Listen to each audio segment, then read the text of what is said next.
Hello commerce graduates, welcome back to the channel guys. So आज इस video में जिस टॉपिक को डिस्कस करने वाले हैं वो बहुत ही इंपॉर्टेंट टॉपिक है मैनेजमेंट का। That is management of change and resistance of change. कि एक प्रॉब्लम होती है हमें स्टूडेंट्स को, वो पता है क्या होती है कि हम चाहते हैं ना कि एक जगह ही हमें सारे नोट्स मिल जाएं। ठीक है, सिर्फ नोट्स ही नहीं, उसके साथ मेमोरी ट्रिक्स भी मिल जाए जिससे हम उसको अच्छे से याद कर पाएं, रिकॉल कर पाएं। इवन प्रीवियस ईयर क्या पूछा गया था मेरी यूनिवर्सिटीज़ में, क्या पैटर्न है, कौन से सबसे ज़्यादा क्वेश्चंस पूछे जा सकते हैं, वो मिल जाए। एग्जामिनर कॉपी चेक करने के समय क्या देखता है, हमें लास्ट डे क्या देख के जाना चाहिए, ये सारी चीज़ अगर हमें एक जगह मिल जाए तो क्या बात हो जाए, हमारी प्रैक्टिस में चार चांद लग जाएंगे, है ना। तो इसीलिए हम आपके लिए प्रीमियम नोट्स लेके आए हैं, ठीक है, जिसका वेबसाइट का लिंक हम आपको डिस्क्रिप्शन में प्रोवाइड करेंगे और आप वहां से जाके इनको ले सकते हो। बहुत इंपॉर्टेंट टॉपिक है, बहुत सारे टॉपिक्स डिस्कस करेंगे जो क्वेश्चंस में ज़रूर पूछे जाएंगे पेपर में। ठीक है, सो हम इसको देखेंगे। बट इससे पहले अगर अभी तक आपने टेलीग्राम में नहीं लॉगिन किया है, नहीं हमारे ज्वाइन किया है, तो प्लीज़ ज्वाइन कर लेना ताकि ये फ्री नोट्स वहाँ से अवेल कर लो।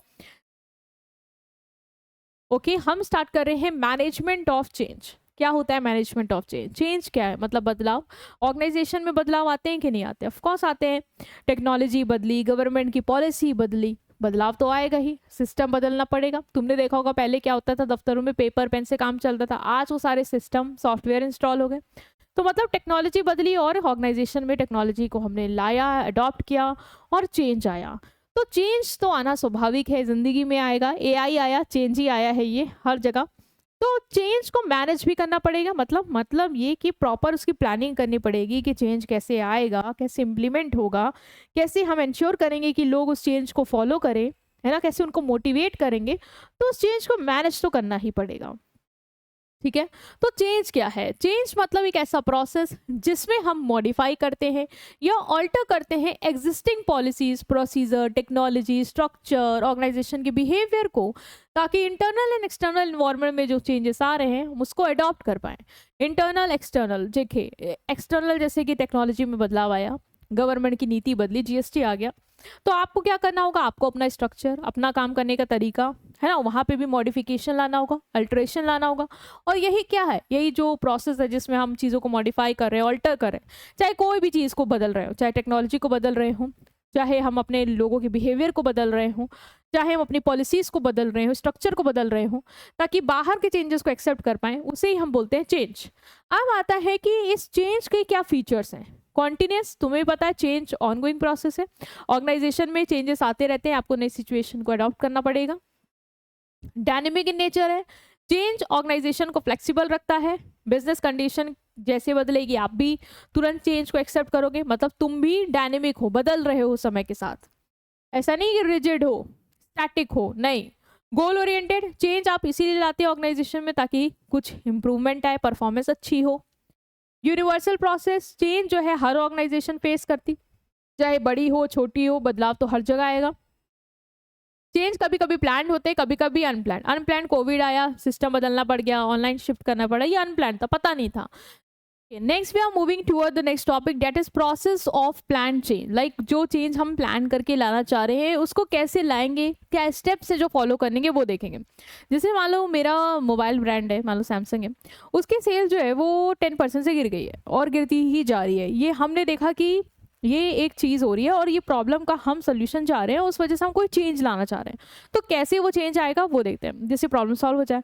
तो सबसे पहले आपको क्या करना है, आपको नीड समझनी है कि चेंज लाना ही क्यों है यार, बदलाव लाना ही क्यों है। क्यों? हमने देखा यार हमारी तो प्रॉब्लम है कि सेल्स गिर रही है, इसलिए हमें चेंज चाहिए। तो नीड है कि फर्जी चेंज ला रहे हो। तो सबसे पहले समझो कि चेंज की नीड क्या है। तो मैनेजमेंट आइडेंटिफाई करता है कि चेंज जो है वो क्यों लाना है, नीड क्या है। ठीक है, वो नीड इंटरनल फैक्टर की वजह से भी आ सकती है, अंदरी कारण की वजह से भी आ सकती है, बाहर कारण की वजह से आ सकती है। तो सबसे पहले नीड समझेंगे, फिर क्या करेंगे, प्रॉब्लम को डायग्नाइज करेंगे। जिस भी प्रॉब्लम को सॉल्व करने के लिए हम चेंज ला रहे हैं वो प्रॉब्लम आखिरकार है क्या। ठीक है, वो प्रॉब्लम क्यों हो रही है, कॉजेस क्या हो सकते हैं, उसको एनालाइज करेंगे। ठीक है, ताकि हम ये समझ पाएं कि चेंजेस क्या हो सकते हैं जो हमें करने चाहिए। जैसे हमने देखा सेल्स गिर रही, ये हमारी प्रॉब्लम थी, इस वजह से हमें चेंज लाना था। अब हम देखेंगे कि ये प्रॉब्लम हो किस वजह से रही है, क्यों गिर रही है सेल, कॉजेस समझेंगे। जैसे हो सकता है कि जो हमारे कॉम्पिटिटर हैं वो कुछ AI फीचर्स दे रहे हैं अपने फ़ोन में जो हमारे में नहीं है, या हमारा सॉफ्टवेयर अपडेट की प्रॉब्लम आ रही है कि वो स्लो है, इस वजह से कस्टमर हमारे फ़ोन को नहीं ले रहे हैं, हैंग कर रहा है इस वजह से नहीं ले रहे हैं। ठीक है, तो बहुत सारे कारण हैं जो कारण हो सकते हैं जिस वजह से हमें लग रहा है कि हम पीछे हैं, सेल्स जा रही है, वो हम एनालाइज करेंगे, एक बार डायग्नाइज करेंगे क्या है। ठीक है, फिर है प्लानिंग द चेंज। अब हमें एक बात समझ में आ गई कि कारण ये हो सकते हैं, तो उन्हीं कारणों को बदलेंगे हम, उन्हीं प्रॉब्लम्स का सोल्यूशन लाएंगे, और उस सोल्यूशन से क्या आएगा, चेंज। लाइक AI फीचर्स नहीं थे तो हम चेंज लाएंगे कि AI फीचर्स लाएंगे, सॉफ्टवेयर को हम और अपडेट करेंगे और इम्प्रूव करेंगे। जो कॉम्पिटिटर्स अलग चीज़ें दे रहे हैं, फ्रीबीज दे रहे हैं मान लो, उसकी वजह से भी वहाँ जा रही है सेल, तो वो हम देंगे। तो अब हम क्या करेंगे, ऑब्जेक्टिव्स कि क्या करना है, सेल्स बढ़ानी है, स्ट्रैटेजीज क्या होंगी कि हम ये फीचर्स ला सकते हैं, और ताकि हम चेंज को इम्प्लीमेंट कर पाए, तो वो हम पूरी प्लानिंग करेंगे। उसके बाद क्या करेंगे, जो भी हमने प्लान किया कि हम AI फीचर्स लाएंगे, ठीक है, हम फ्रीबीज देंगे, हम सॉफ्टवेयर को और इम्प्रूव करेंगे, वो चेंजेस को हम इम्प्लीमेंट कर दें, मतलब वो चेंजेस हम लाएं अपने उस मोबाइल में। उसके बाद हम क्या करेंगे, देखेंगे कि जो चेंज हम लाएं उसकी वजह से क्या परफॉर्मेंस अच्छी हुई, क्या सेल्स इंक्रीज हुई, ठीक है, क्या अचीव हुआ जो हमें अचीव करना था उस चेंज को लाके ऑब्जेक्टिव। उसके बाद क्या करेंगे, follow up and reinforcement. Successful changes are reinforce, आपको लगा कि हाँ सक्सेसफुल है, बढ़िया है, फायदा मिल रहा है, तो हम इनको रीइंफोर्स करेंगे, इस तरीके के चेंजेस को पुश करते रहेंगे, और अगर हमें लगेगा कोई दिक्कत है तो नेसेसरी इंप्रूवमेंट करेंगे, ताकि जो चेंज है वो इफेक्टिवली हो जाए और गोल अचीव हो जाए। तो ये प्रोसेस है प्लान्ड चेंज का। ठीक है, इसके बाद समझते हैं टाइप्स क्या होते हैं चेंजेस के। देखो दो टाइप है, एक है प्लान, एक है अनप्लान।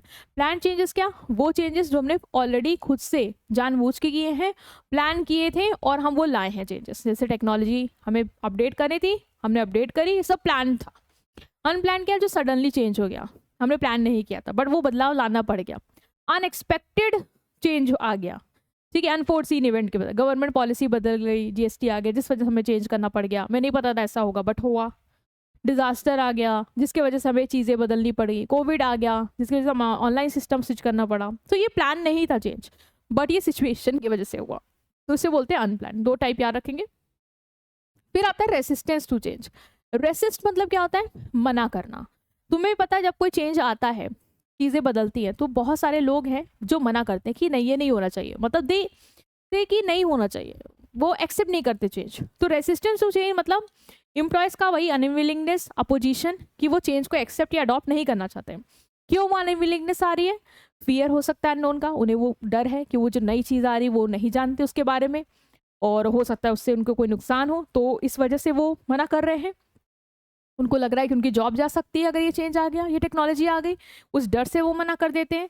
हैबिट, पुराने सिस्टम में काम करने की आदत हो गई है, बदलने में दिक्कत होगी, इस वजह से मना कर सकते हैं। पुअर कम्युनिकेशन, तुम्हें समझा ही नहीं पाए चेंज के बारे में, तुम अगर उनको बताते हैं कि इससे उनका फ़ायदा होगा, उससे उनको बोनस मिलेगा, वो सीख जाएंगे, इससे उनकी ही परफॉर्मेंस इंप्रूव होगी, तो शायद वो एक्सेप्ट भी करते हैं, बट तुमने उनको एक हवा बना दिया, चेंज है, तो वो डर रहे हैं, बात चीज़ समझ नहीं पाए, कन्फ्यूजन की वजह से मना कर रहे हैं। इकोनॉमिक रीज़न हो सकता है, उनको लगता है कि जो फ़ायदे बेनिफिट्स मिल रहे थे, इंसेंटिव्स मिल रहे थे, वो कट सकते हैं। तो ये हो गया कि मना क्यों कर रहे हैं। अब आता है कि कैसे हम उनके ये जो मना कर रहे हैं उसको कम करें, मतलब उनको मनाएं चेंज के लिए। तो सबसे पहले तो यार उनसे अच्छे से बात करो, उनको उनका बेनिफिट बताओ चेंज लाने का। आप बताइए कि ये जो सिस्टम आएंगे इससे आपकी ही आसानी होगी। अभी आप करते थे, आपको इतना समय लगता था, आप एक काम करने को 1-1 घंटे लगाते थे, अभी आप सिस्टम में फीड कर दो, ऑटोमेटिकली काम 10 मिनट में हो जाएगा। तो दे विल अंडरस्टैंड ना कि उनका लोड कम हो रहा है। जब कम्युनिकेट करोगे तो ऑब्वियस एक्सेप्ट करेंगे। एम्प्लॉय को पार्टिसिपेट कराओ, एम्प्लॉय को प्लानिंग में, जब चेंज की प्लानिंग करो कि कैसे कैसे हमें चेंज लाना है, जब उसको इम्प्लीमेंट करो तब उनसे कंट्रीब्यूशन लो, जिससे वो इन्वॉल्व होंगे चेंज में और उसे एक्सेप्ट करेंगे। उनको ट्रेनिंग दो, एजुकेशन दो, काम सिखाओ, नया सॉफ्टवेयर सिखाओ, दे विल एक्सेप्ट। काउंसिल करो, उनको इमोशनल सपोर्ट दो जब चेंजेस आए, ना वो ब्रेक डाउन हो उनका कि दे लाइक रहे कि नहीं आया, ये क्या हो गया, तो उनको सपोर्ट करो कि नो ये आसान है और आप कर सकते हैं। और जो लोग अगर एक्सेप्ट करते चेंजेस को, उन्हें इंसेंटिव्स दो, रिवॉर्ड्स दो, और रिवॉर्ड दोगे, इंसेंटिव दोगे तो मोटिवेट होंगे और चेंज को एक्सेप्ट करेंगे। सो ये सिंपल सा टॉपिक था जो हमने देखा। सो चैनल को कर देना सब्सक्राइब, वीडियो को कर देना लाइक, और नोट्स के लिए टेलीग्राम में फॉलो कर लेना, ठीक है, वहाँ से ही आपको नोट्स मिल जाएंगे। सो मिलते हैं नेक्स्ट वीडियो में, chill then take care, good bye.